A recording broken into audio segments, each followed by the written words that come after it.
there were a group of us who were disaffected for one reason or another, or interested in doing a whole bunch of new things, and had an interest in communal living.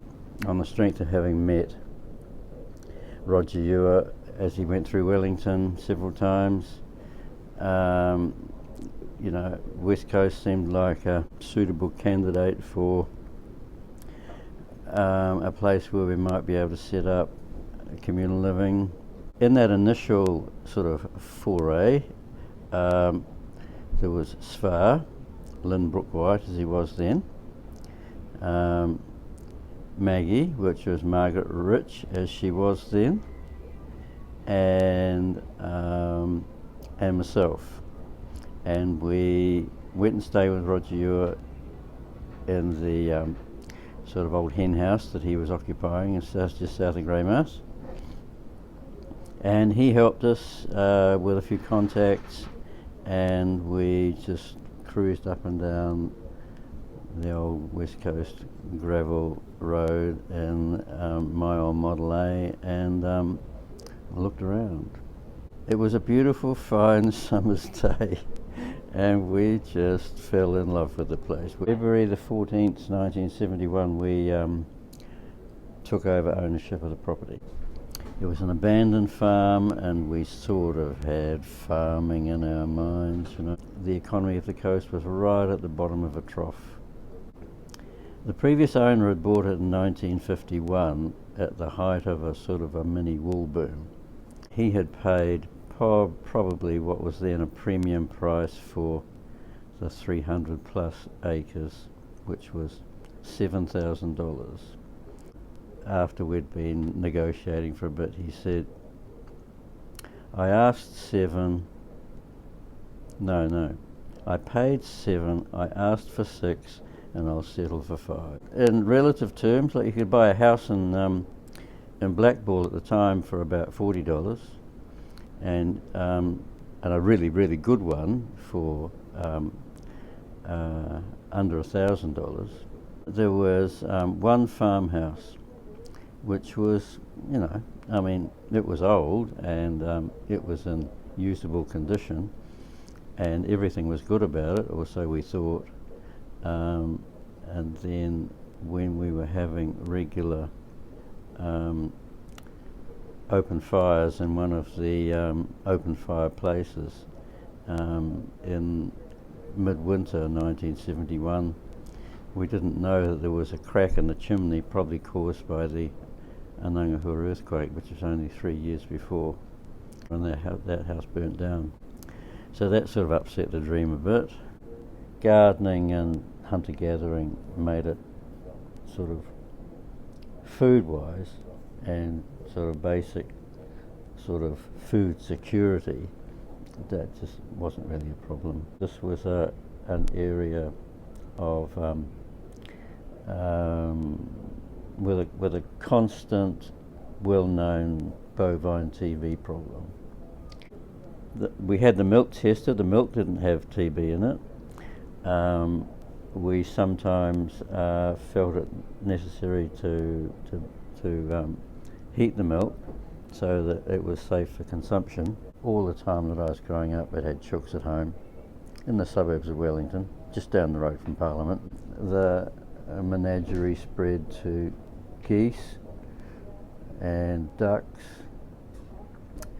and we had bantams for a while, and pigs. We got seriously into using horses for, all sorts of work. In the days before woofing was invented, or before woofing was a phenomenon, we would have lots of visitors. They would just pitch in and be part of the place for the time that they were here. The fact that there was a bunch of us here who were all sharing the same sort of vision made a whole lot of the things that we attempted possible. It's a really important part of my psyche, is living alongside and enjoying the rhythms of the sea and the the open skyscape and the sort of visual amenities of this amazing location. There used to be a lot of trawler traffic,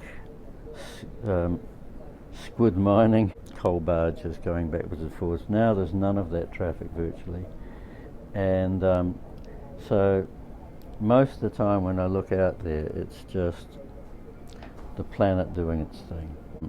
Jeff Murphy and all of his crazy film people came and made a movie called The Wild Man from Borneo. You know, they were here for about 6 weeks, and most of us had never been either in a movie or been on a movie set before or seen the workings of it.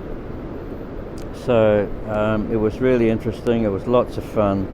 Bruno Lawrence and Ian Watkin all put on their amazing performances. It was the first of 2 times that Jeff Murphy made movies either here or partly on this location, and so that and the next time were both highlights. Coping with the sandflies has been a feature of life here. The isolation over some of the long winters has been quite difficult, especially for women.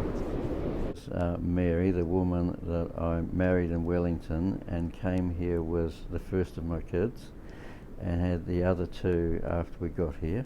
A lot of things that have to do with the place and the environment and the isolation that we've just been referring to were a part of the reason why that relationship foundered. When Mary left and with the kids and then later settled in Nelson, I maintained a strong relationship with the kids, and they retained a strong relationship and connection to this place. In the early 90s I got together with Linda and her children, who became my stepchildren and whom I had a really strong influence in teaching them how to live and drive and cook and all that sort of stuff. When Linda and I got together and we got involved in a craft glass business and set up a studio blowing glass and making all sorts of beautiful things out of recycled glass. I mean, it was an amazing thing to do, and I'm really, really pleased that I did it. But looking back, you know, I mean, we were using a huge amount of resources in order to create luxury trinkets. Post-COVID, I'm not quite sure if it's going to be possible for all of us to sort of skip cheaply and fairly effortlessly around the planet. I don't think the internet has for individuals the impact that some travellers have when they go to places and spread an important new word or new way of doing things or new way of relating to things. Certain parts of what happens on the West Coast now, its industry, its politics, its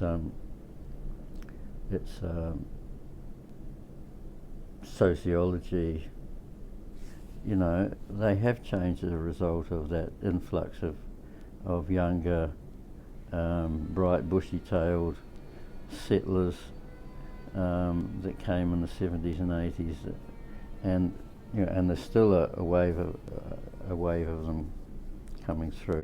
I'd definitely like it to be here forever in group ownership and group management. I would like for the rest of my life to help with pest management and environmental improvement on our land and all of the land in this area. We can, as a group, look back on and go, well, we developed a way of living here which took this piece of land from being exploited to being admired and appreciated and loved.